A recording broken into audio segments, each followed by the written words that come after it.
السلام علیکم. میں شریف النساء قاضی آج پھر آپ سے مخاطب ہوں. خلیل جبران کا ایک قول ہے، میں کبھی جھوٹ نہیں بولا سوائے ایک جھوٹ کے کہ میں جھوٹ نہیں بولتا. جھوٹ بولنا اخلاقی طور پر بھی ایک ناپسندیدہ عمل ہے اور بروئے شریعت بھی غلط ہے. لیکن افسوس اس بات کا ہے کہ جھوٹ بولنے والا نہ کبھی اپنے جھوٹ بولنے پر ندامت محسوس کرتا ہے اور نہ اسے کبھی یہ احساس ہوتا ہے کہ وہ غلط کام کر رہا ہے. جھوٹ بولنے کی کئی وجوہات ہیں.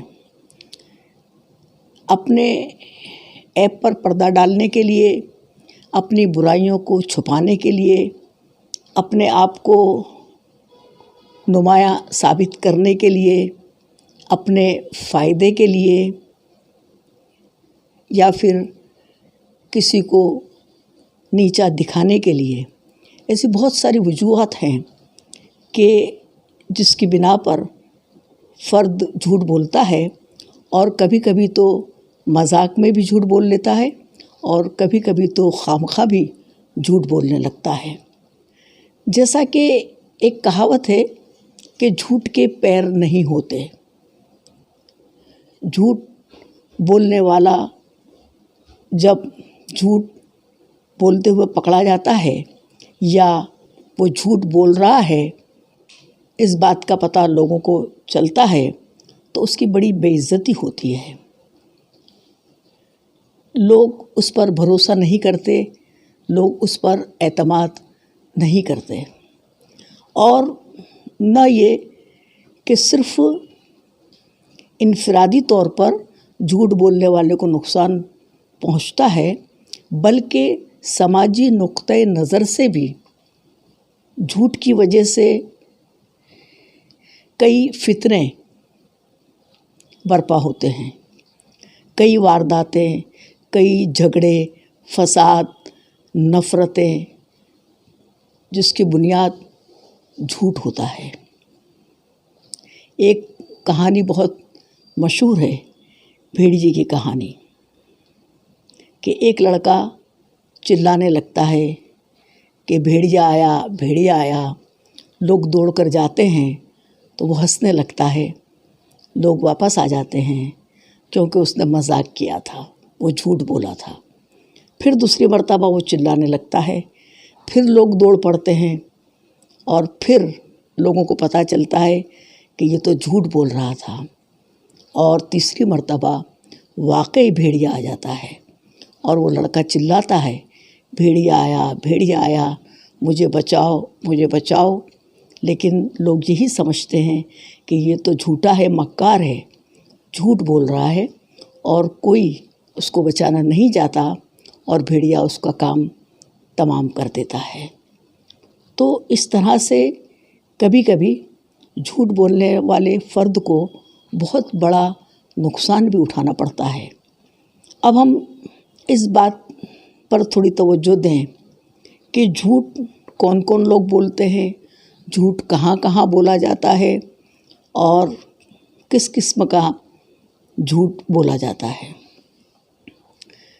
سب سے پہلے تو میں بات کروں گی گھر کے اس فرد کی جس کو گھر کا بڑا کہتے ہیں، اور وہ جو بولتا ہے اس کا اثر گھر کے تمام افراد پر پڑتا ہے. اگر وہ جھوٹ بولتا ہے تو اس کا اثر گھر کے تمام افراد پر دیکھا گیا ہے. اگر گھر کا بڑا جھوٹ بولے گا تو بچے بھی جھوٹ بولتے ہیں، اور ہم نے یہ دیکھا ہے کہ بچے عام طور پر اسکولوں میں بہانے تلاش کرتے ہیں اور جھوٹ بولتے ہیں، اور یہ جھوٹ اس نے اپنے گھر کے بڑوں سے سیکھا ہوتا ہے. ایک لطیفہ ہے کہ ایک شخص نے ایک روبوٹ لا کر اپنے بچے کو دیا اور کہا کہ اگر تم جھوٹ بولو گے تو یہ روبوٹ تم کو ایک تماچا مارے گا. دوسرے دن بچے نے بہانہ بنایا، میرا پیٹ دکھ رہا ہے، میں اسکول نہیں جاؤں گا. روبوٹ نے اس کو ایک